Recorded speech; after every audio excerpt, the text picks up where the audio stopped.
皆様こんばんは。SIUK 東京オフィスの加藤と申します。本日はケンブリッジビジュアルパフォーミングアーツのウェビナーにご参加いただき誠にありがとうございます。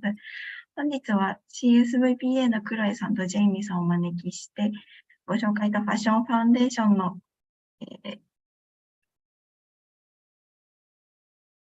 ご説明をいただきます。最後に質問時間も設けておりますので、もしご質問等ございましたら、チャットにご記入いただきますと幸いです。本日は YouTube にてライブストリーミングを行っておりますため、表示名はこちらで変更させていただきます。あらかじめご了承ください。それでは早速始めさせていただきます。Okay, so could you start, Chloe and Jamie, please? Yes. Jamie, do you want to say anything, or are you happy for me to begin? Welcome to CSVPA webinar. This is the only thing I can say at the moment. So yeah, thank you for joining today. So I have Chloe Ward, who is Pathway Leader for Fashion Communication at our school. So she will give lots of information today. So yeah, Chloe, over to you. Thank you. Okay, thank you. So let's share my screen.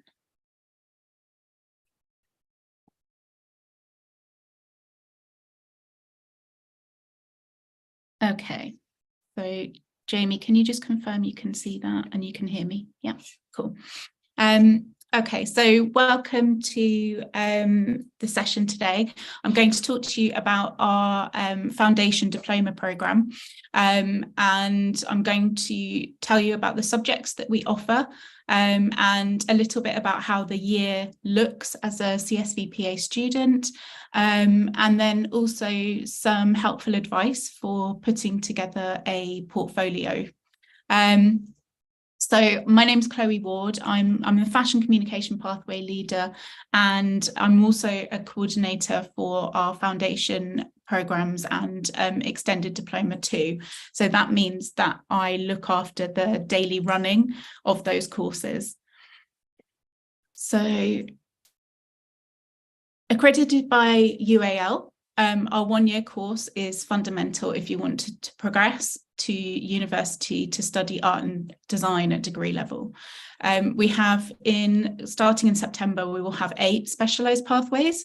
So they are fashion design, architecture and interior, graphics and illustration, fine art and photography, 3D, film and animation, fashion communication, and our newest subject for foundation, which is really exciting, is games design, and that's going to start in September.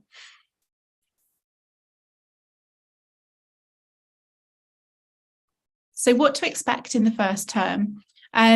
When you first arrive with us, you will have already decided which area you would most like to study.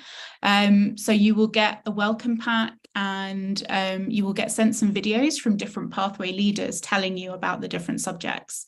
So you'll have already selected the area you want to study, and then when you are in Cambridge, you'll start portfolio projects straight away, so that you are fully prepared for applications and portfolios that universities will request in the January.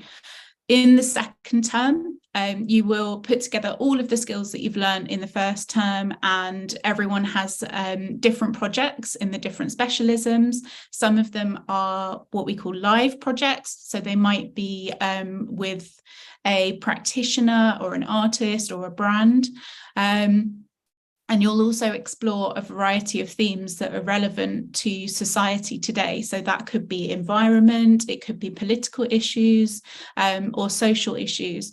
And that will help you further develop your portfolio. And at that time, you will also be preparing for university interviews. In the third term is the most fun, because you get to decide on your own self-directed project. So we call that the FMP, and that's final major project. And you get to decide what materials you want to use and what theme you want to investigate. And that project is about 10 weeks long. So When students first start with us, we provide a bag with some basic art materials for all of you, but we also have specialism materials in all of the workshops and studios. And we provide free access to Adobe software. So all of the students have an account that they can log into at college, and they can use all of the Photoshop, InDesign, Premiere with our Studio Max. There's free color printing. All of our studios have accessible books that you can use for research and reference.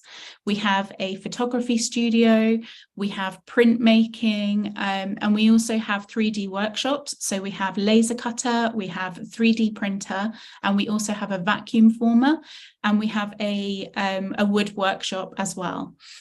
So you'll be supported through a hands-on approach, extensive contact time with tutors, and given all the materials and equipment that you need to reach your full potential. So it's 3 terms, and it starts in September, and then students graduate in June. So I'm just going to see if I can play this video. It's a little introduction to our college.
Go to the next slide.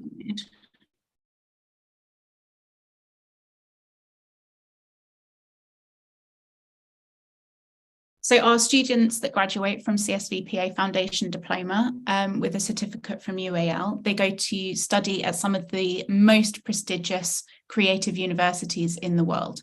So including Goldsmiths, Central St. Martin's, Parsons in New York, London College of Fashion, Chelsea School of Art, Westminster, and the Royal College of Art. So the subjects that we offer, I'll tell you a little bit about them and show you some examples of student work.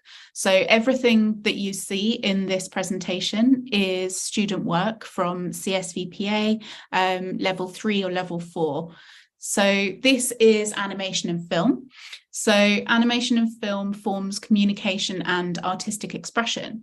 We cover a range of handmade and digital processes used to create moving images, build worlds, and tell stories. You'll learn about all elements of animation and film production, from the initial ideas and concepts through to a completed piece of moving image content with sound. So the students watch films and discuss them, they visit exhibitions, they can also work quietly in dark rooms, they can explore the outdoors, they write, they draw, they record, they imagine, but most importantly, they create. So possible outcomes are narrative and experimental short films or animations, documentaries, music videos, and also installations.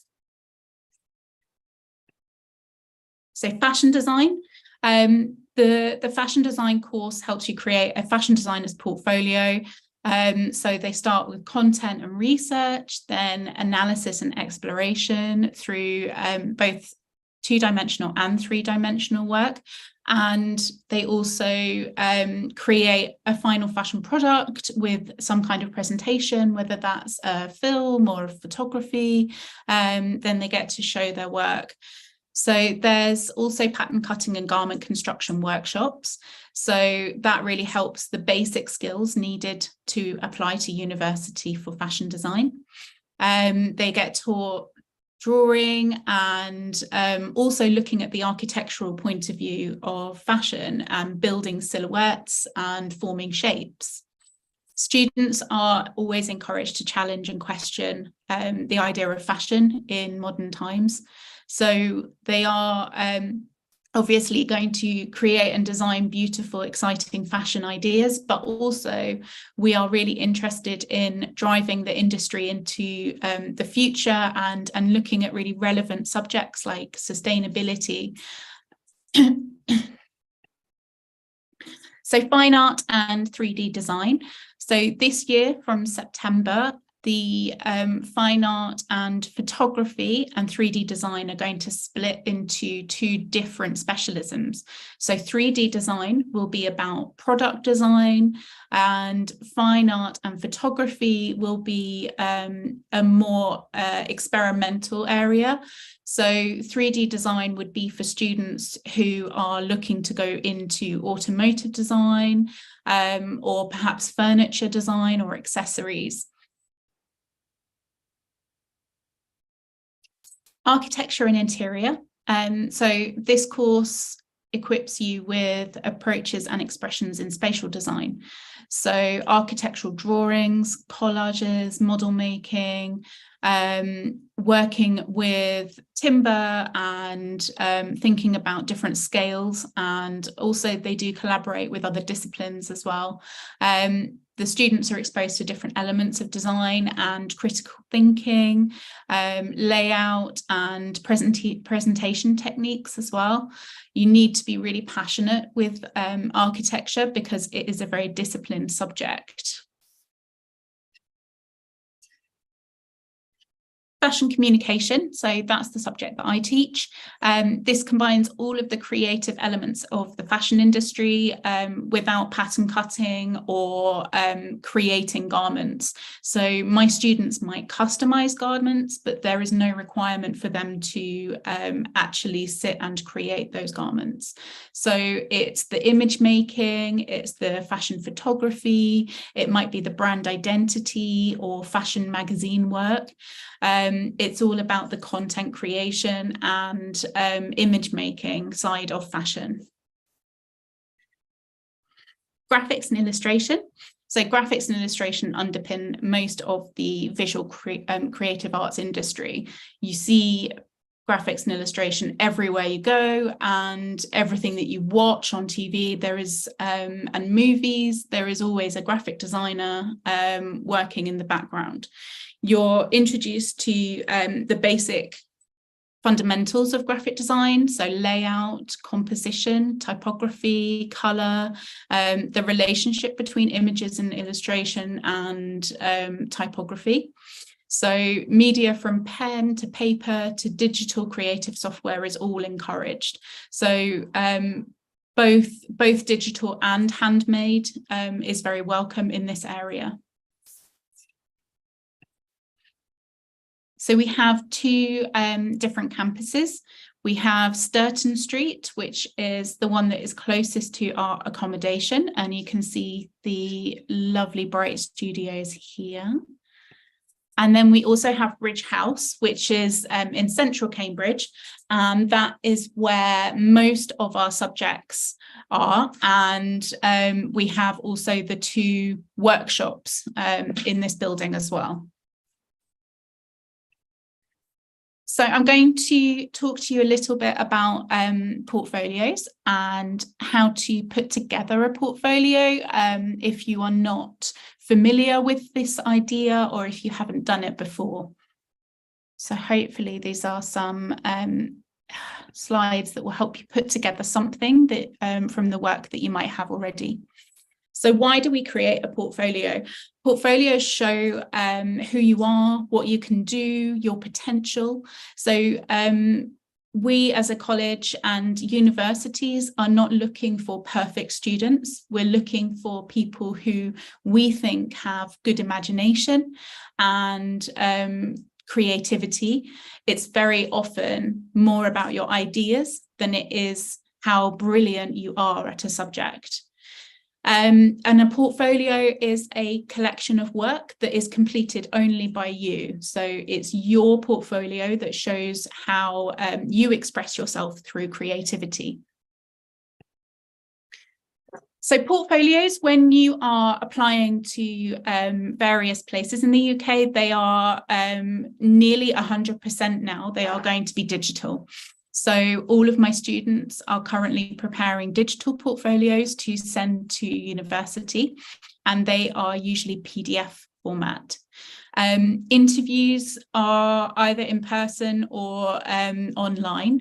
Mostly they are online, but we have had a couple of students who have been in person to interviews this year, but most universities will still do interviews on Zoom or Teams. So each college and university is different, and foundation courses can help you put together a portfolio that works for the different places you want to go to for university. So some of my students actually have 3 different versions of their portfolio because they're applying to different universities who ask them for different things.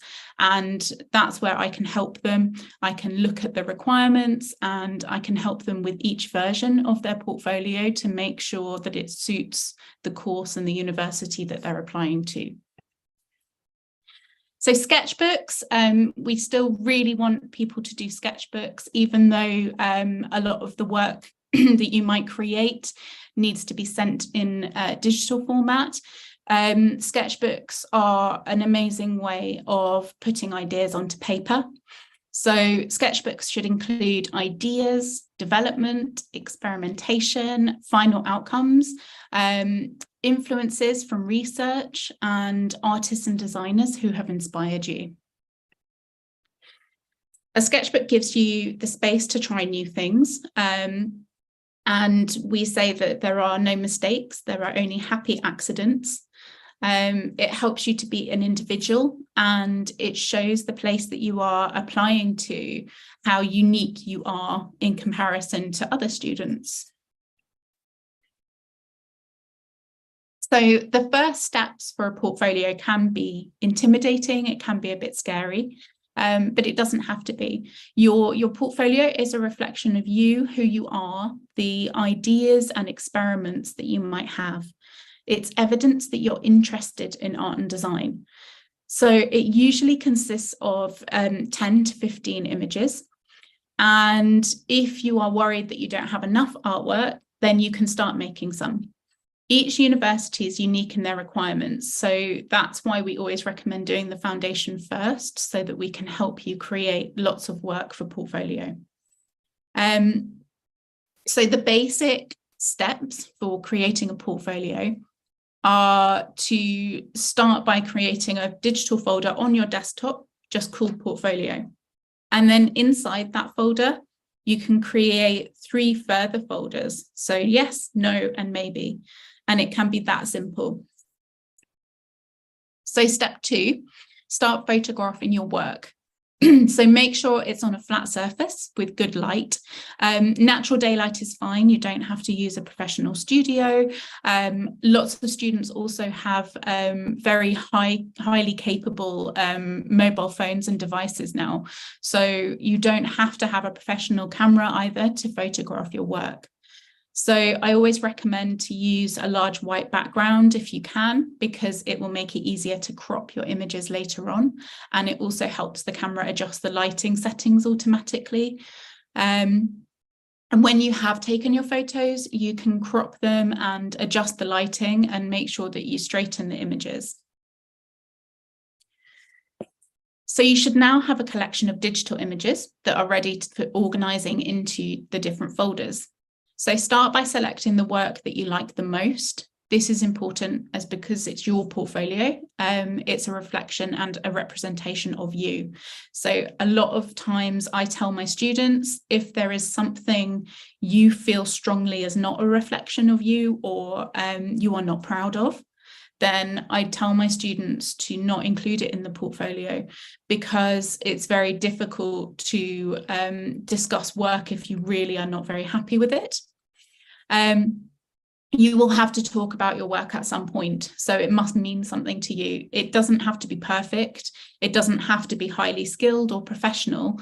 You're a student, and universities and colleges expect you to behave like a student and to show working progress. We don't expect anyone to be perfect. So the reason that you're putting together a portfolio is to enter education and learn further skills. No one expects you to be an expert. So once you have selected the best images, you can put them into your yes folder. Then you can look at what's left. So like I said, if there's anything you would be too worried to talk about, then I recommend putting it in the no folder, because you don't want to be negative when you're talking about your work and your portfolio. Step 4. So when you reach step 4, you'll have a load of images that you're not really sure what to do with, and these can go into your maybe folder. You might need them later if you don't have enough pages to send for a portfolio. Step 5, this is the layout process. So in the following slides, I can explain how to create excellent layouts with the images that you have, and the images that you've already put into your folders. So layouts, your layouts are really important. So this is the way that you put images together, and also the way that the images communicate with each other. So the above images, these 3 pictures, show a perfect relationship. They're from the same project by the same student, and they complement each other in tone and color.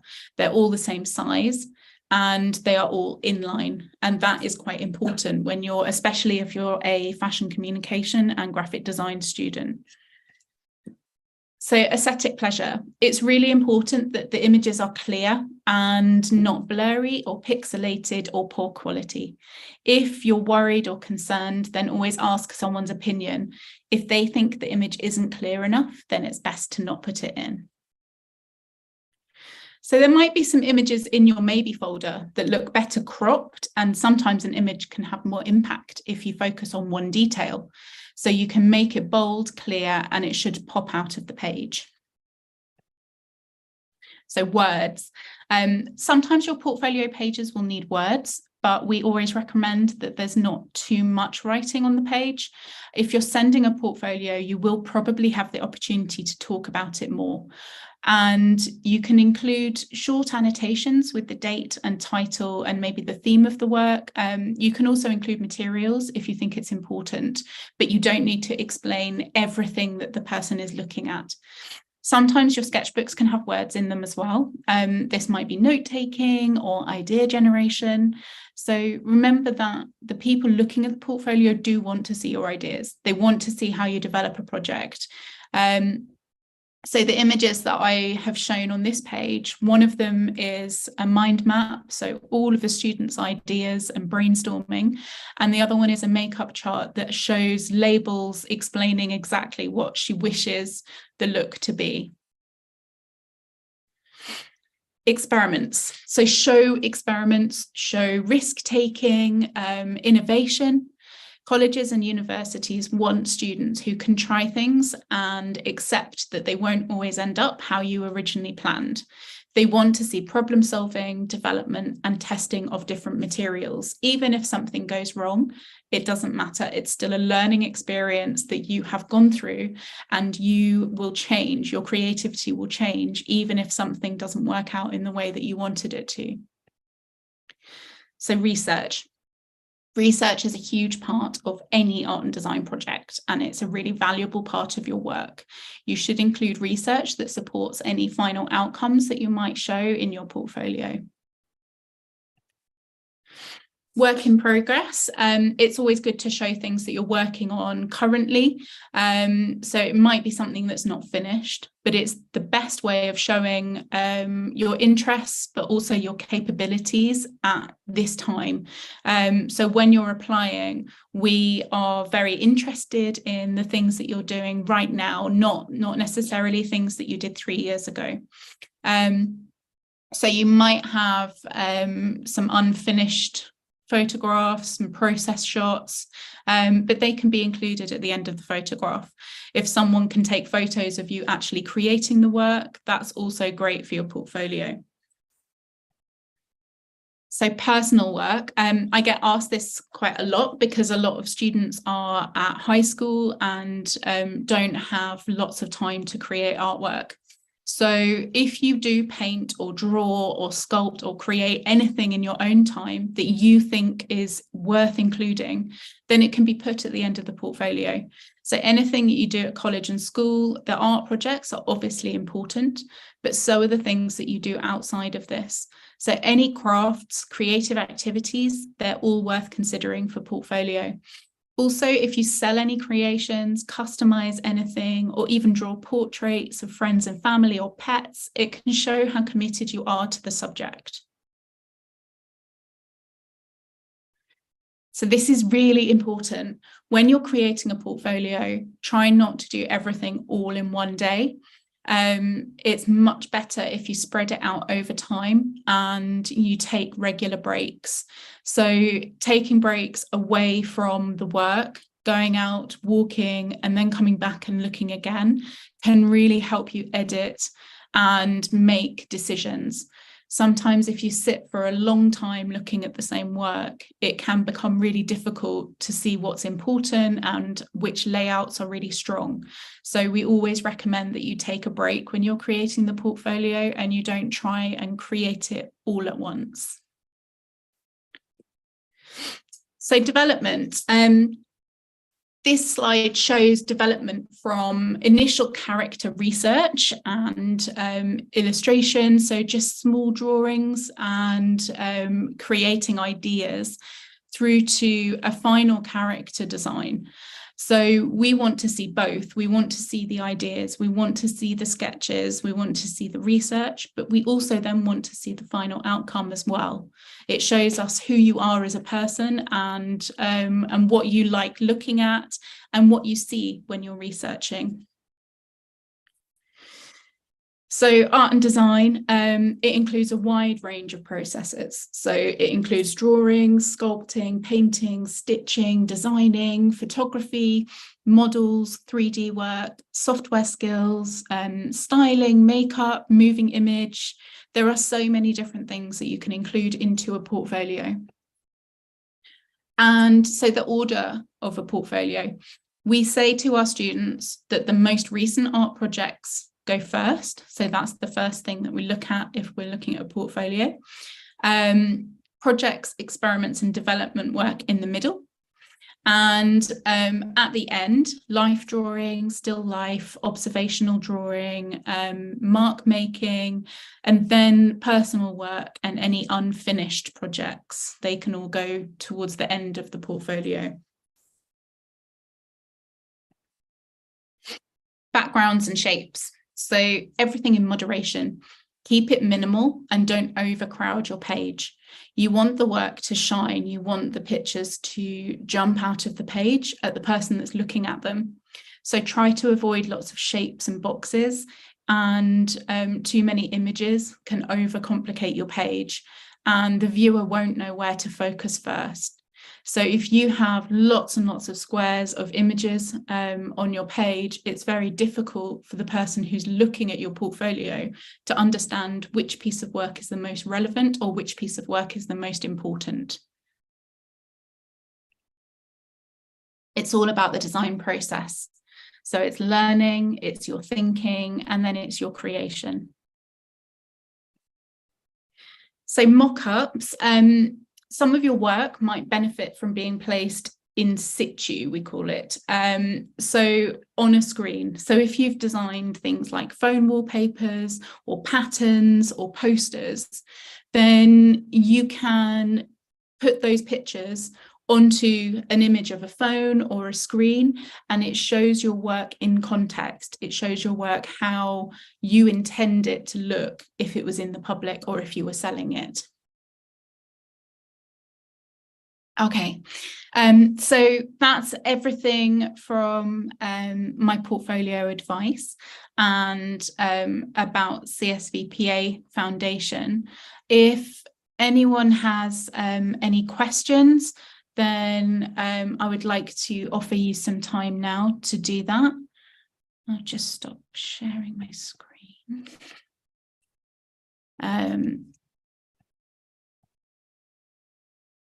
So if anyone would like to ask me any questions about the subjects that we offer, or about putting a portfolio together, then you can ask me, or you can type a message in the chat and I can help you.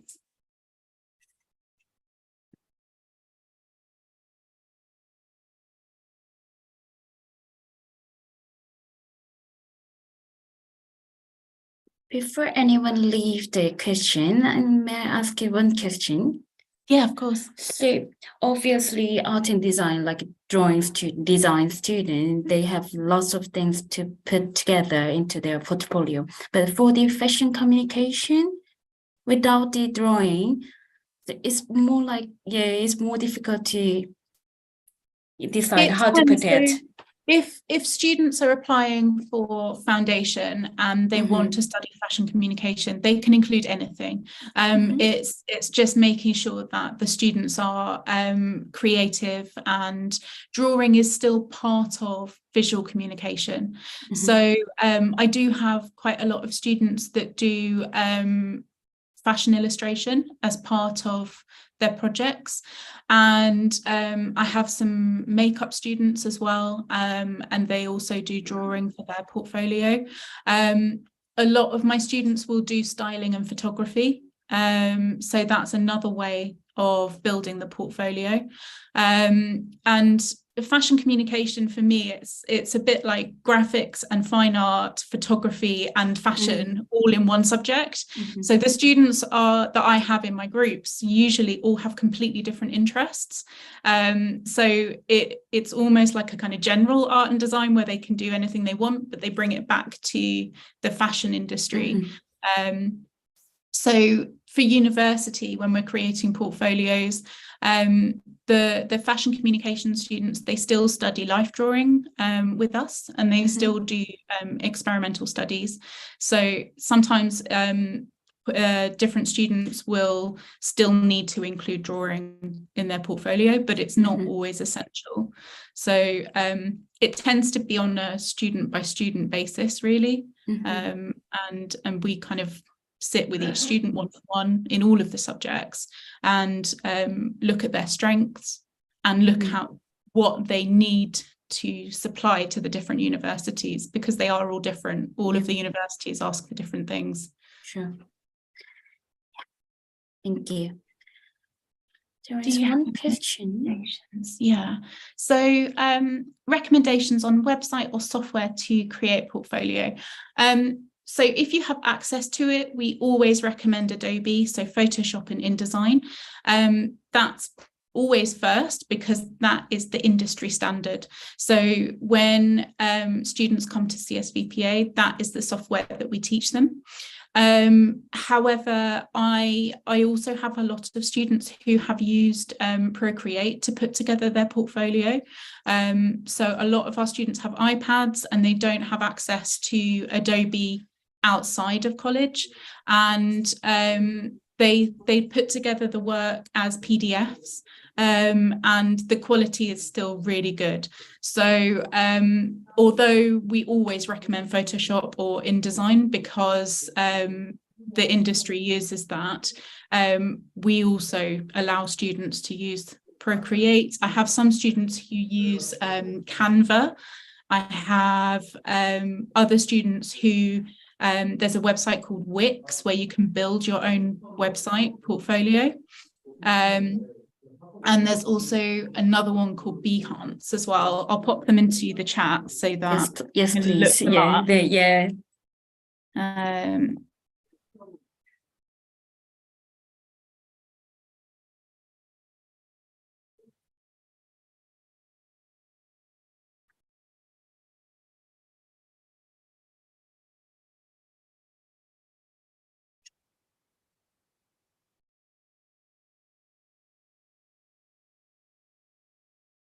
Some students also use PPT, so they'll create slides, and when you create slides that way, you can export them as PDF as well.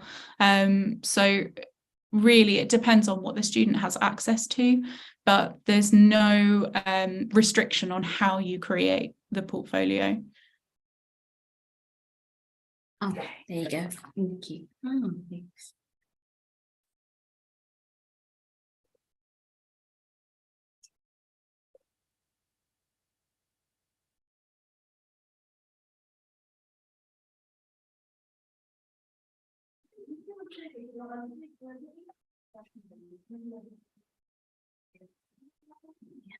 Much.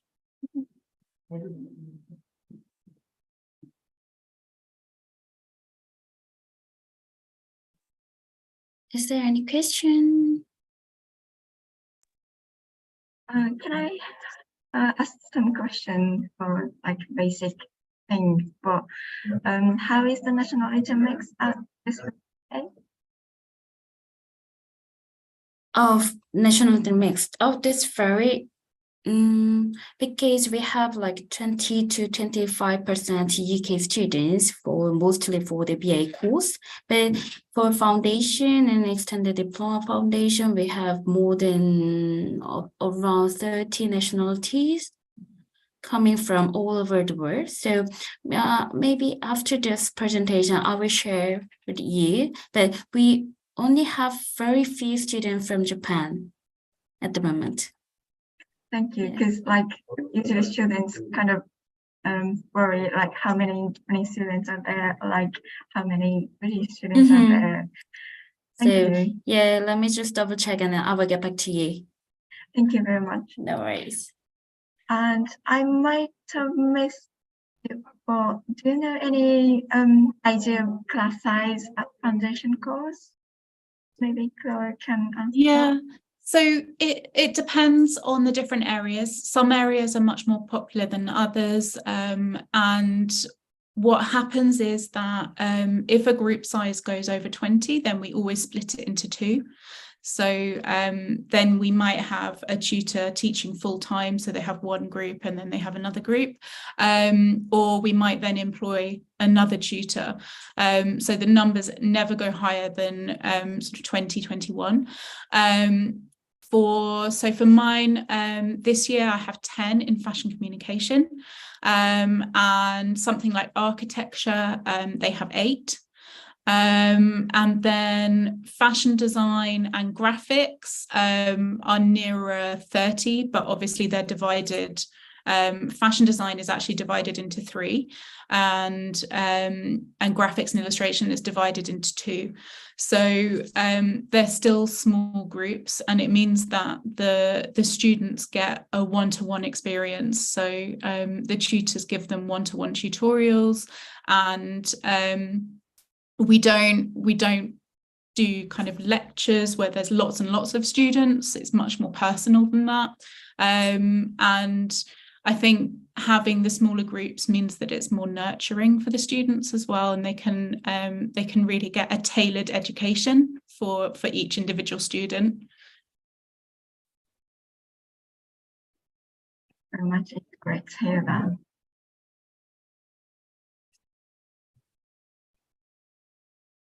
Oh. もし他にも質問ございましたら、日本語でも大丈夫なので、チャットにお書きください。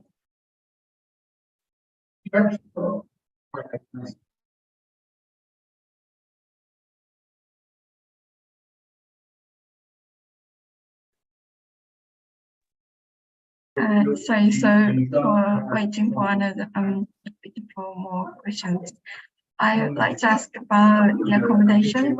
So, is the accommodation guaranteed for the all international students?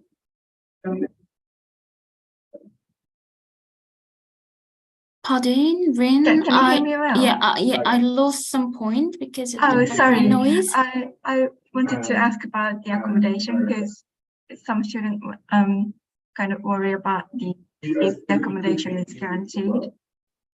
Yes, for international students, we have accommodation and we have no issue for the spaces. So yeah, for my reason, all of our international students is staying in our accommodation. Thank you. Yeah, which is just 10 seconds from our student street and 15 minutes walk from our main campus, which is Bridge House. So Yeah. Thank you. Great.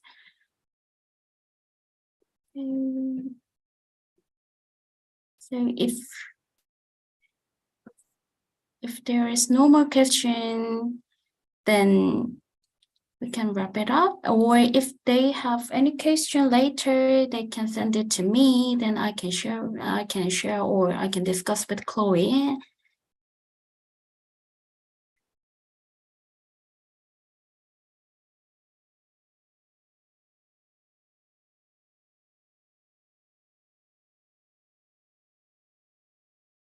Yes, we do have scholarship opportunities. So once they apply with the portfolio review, then we can decide for the scholarships. It's usually 10 to 20% for the international student from Japan.